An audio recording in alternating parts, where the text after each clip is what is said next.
hapo washaanza kuunda hii the new 200cc. Mechanic Paul naona hapa anajikaza kabisa kumalizia hii. Kumbuka tuliposema ile box inabeba vitu vidogo vidogo. Hizo kama ungepata like high low gear. Ndio hii. These are the for tricycle. Wale amjui. Na hii ndio different. Hii ni axle.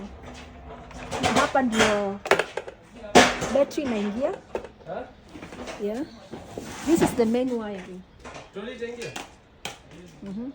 Na hizi ni spring. Yeah. This is brake cable. Hapa chini. Ile part iko pale, hiyo ni exhaust pipe. The small part of it. Labda vitu vidogo vidogo hapa. Naona hapa Paul anafunga. Unafunga nini hapa Paul? Hii ni part gani unafunga? Hii ni nini unafunga? Oh, ni extension. Kazi yake ni nini?